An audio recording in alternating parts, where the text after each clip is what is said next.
Hello everybody, Brad Johnson here. In this video, I'm going to be giving a little bit more of an additional form of guidance when it comes to the two techniques that I refer to the most. Number one, the white light breath technique, and number two, trauma transcendence technique. This additional exercise is something that's going to be beneficial for both of those practices. And of course, this is for all ages. Doesn't matter how young or how old you are. Doesn't even matter if you have a little bit of issues, maybe with the back, the hips, the knees, or anything of that nature, because I'm going to show you exactly how this technique can be done, even if you need to have special assistance, if you need a chair or anything of that nature. So what I'm going to be teaching you is something I've taught my students as we're going into the Etherics Academy, just learning about a very simple stance. Now this stance is also going to be accompanied by a gesture. So I'm going to start off with the stance first, and then we'll get into the gesture here in a moment.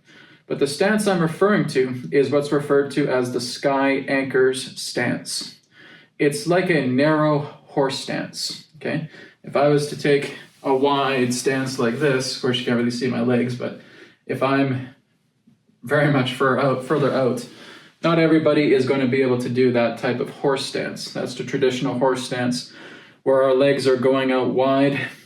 You may tuck in your pelvis, keeping your back straight. And of course, for people who are beginners, that may be a little bit challenging. So we're not doing that. We're not doing the traditional horse stance. What we're going to do, again, is the sky anchors stance. I'm going to take a few steps back here so you can see me a little bit more. I'm not bumping into radiate regen here. Okay. So what I do first is I just keep my feet together just like this. Again, you can't really see my feet, so I'm just using my hands as an example. And what I do is I'm going to do what's known as a V stance, firstly. Okay, so what that means is I'm bringing my feet out like this, and then out again, and like this. So I'm doing it double.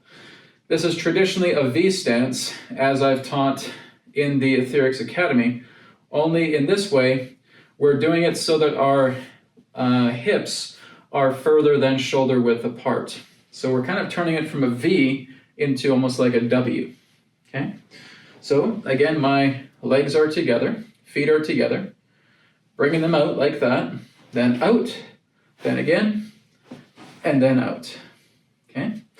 If that seems a little bit too difficult, then just take either your right or your left leg and then just part them a little more so that they're further than shoulder width apart. Okay?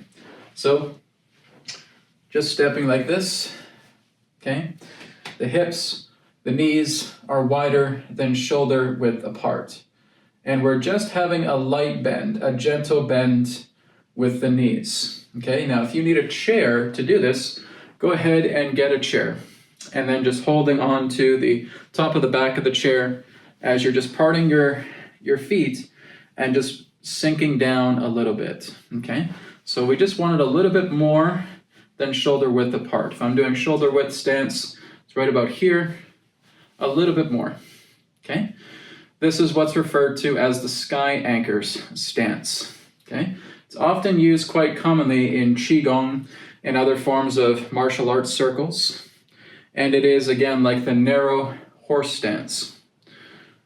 So Brad, why teach me this particular stance? What's so important about it?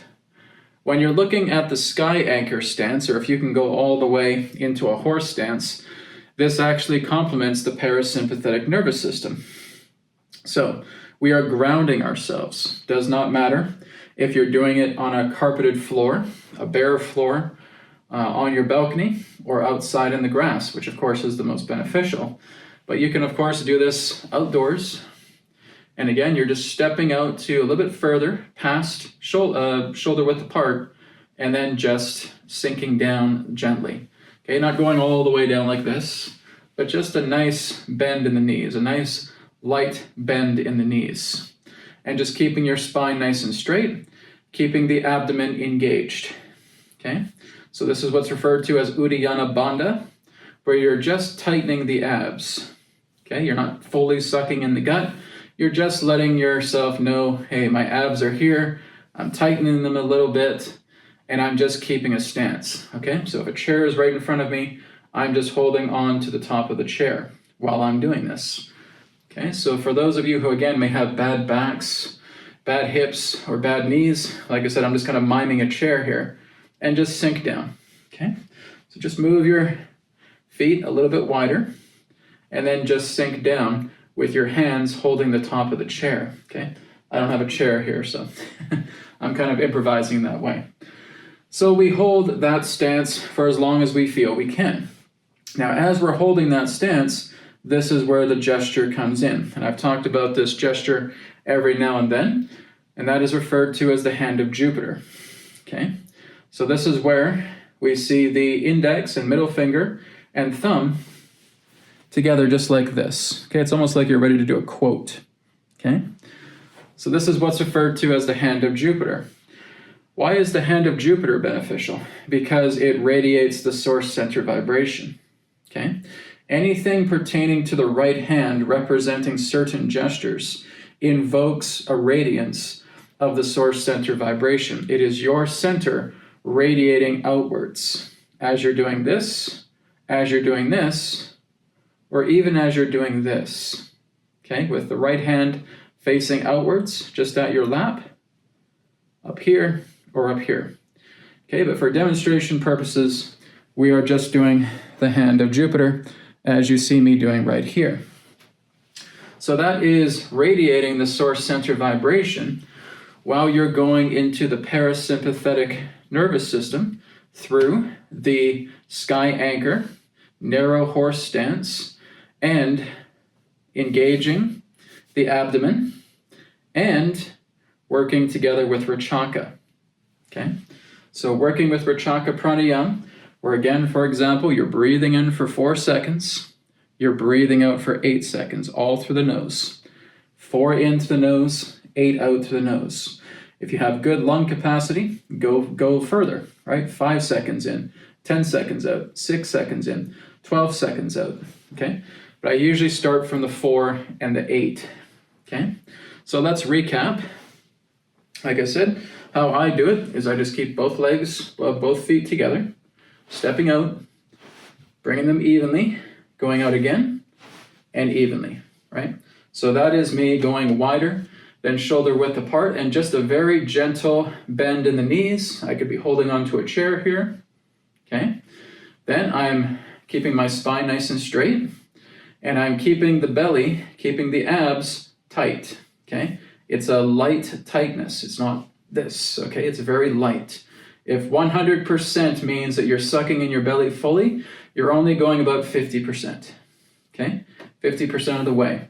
Now that I've done that, my belly is tucked in slightly, my spine is straight, and I'm doing the hand of Jupiter, okay? And now I'm going to start doing Vrachaka. So breathing in for 4, out for 8.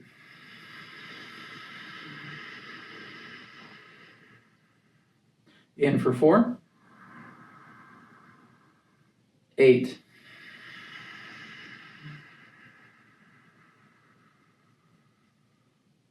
Four, 8.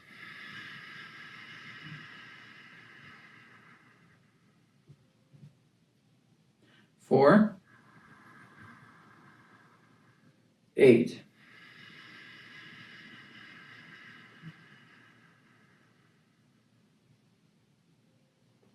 Okay, so I would normally do a lot more. I'd probably be doing it for about these 5 minutes, okay? But that is an incredible grounding practice, okay? You're doing so many different things through this optional practice prior to working with the white light breath or the trauma transcendence technique, okay? You are stimulating your body. You are helping to bring about integrity even to the digestive system, to the immune system. Your parasympathetic nervous system is basically nurturing and stimulating all of the major organs within your body. You're stimulating the vagus nerve. What you're also doing as you're doing Rachaka and you're doing the hand of Jupiter is you're dilating the eyes. Okay, so if I step a little bit closer to the camera, it's hard to see because I got that ring light there. Okay, but your eyes start to get dilated. as you start to do this more. What also happens is the saliva, the amount of saliva in the mouth starts to increase. That is a parasympathetic response. So when you're doing the white light breath, a lot of people struggle because they're like this, right? They are clamoring. They're still very much distraught. They're still feeling hurt inside. They're still caught up in the duality of their own emotional problems. You can't heal yourself if you're like that, right? What do I do? What do I do? Oh my God, what do I do? What do I do? What do I do? You can't heal yourself like that. It's not possible, okay? So this is why I suggest that we're working with these additional optional postures, stances, and again, pre-prep work, because this is going to help you to ground. This is going to help you to center. This is going to help to stimulate the parasympathetic. This is going to help you with your organs. This is going to help with your immune system, with your digestive system. There are so many benefits utilizing the combination of these techniques. So number 1, sky anchor stance. Okay. Number 2, hand of Jupiter. Number 3, a straight spine. Number 4, tucking in the ab muscles. Okay.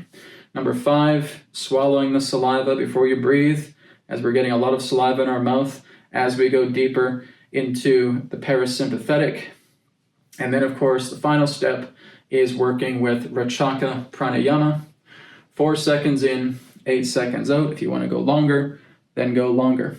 Okay.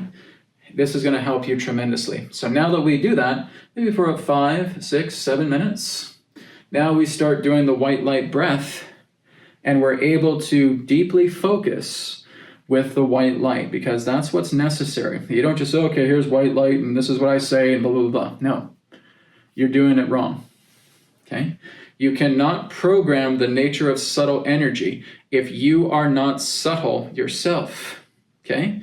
To program subtle energy involves you being subtle, not intense, not highly active, not highly emotional. All you're doing is throwing your emotional debris in with the subtlety. And now it no longer becomes subtle, it becomes a mess, right? So the same thing with trauma transcendence technique. This is even going to be written in my book. And I'm almost finished my book as well too. I'm on the last 2 chapters before it's all done. So hopefully getting it ready by February. It's been a little bit longer than I thought because there's just so much more information I want to put into it. But it will be a book, I'd say that's probably under 200 pages, okay? So it's not too big of a read, but it gives you just enough to reflect on the trauma transcendence technique. And again, looking at the importance of pre-prep. And this is pre-prep for the white light breath technique and pre-prep for the trauma transcendence technique. So apply this to yourself. Work with it. Work with it daily. All this is going to do is benefit the heck out of you. All this is going to do is make your body feel amazing. It's going to make your energy feel amazing. It's going to make you feel amazing because you feel calm, you feel relaxed, you feel centered after doing this for like 5 or 6 minutes at least, right? And you want to dedicate that. Set a timer, right? Put it down for 5 minutes. Okay, 5 minutes, I'm working together with the sky anchor stance. Okay, I'm keeping my belly engaged, Uddiyana Bandha. I'm keeping my spine straight. I'm swallowing the saliva. I'm doing the hand of Jupiter. I'm doing the Rachaka Pranayama. Okay, and I'm doing that for 5 minutes. Just try it. Use a chair if you need to. Use a chair, use a bed, use a table, whatever you feel is a good balancer to help with you if you have bad knees, bad hips, a bad back. Okay, this is for all ages, young and old. So give it a try. Let me know how it feels with you, and consider implementing this as an option for both the white light breath technique and the trauma transcendence technique. And again, trauma transcendence technique is free. You can find it on wisdomtransmissions.com. You can find the video description link below. Just go on the home page, scroll down a little bit. You'll see the sign up form there. Put your name, put your email, and then you'll get the 10 days free for the trauma transcendence technique, because everybody should have this technique. That's why it's given to you freely. Thank you so much for watching, and I'll speak to you again in another perspective of the now. Take care. Namaskar.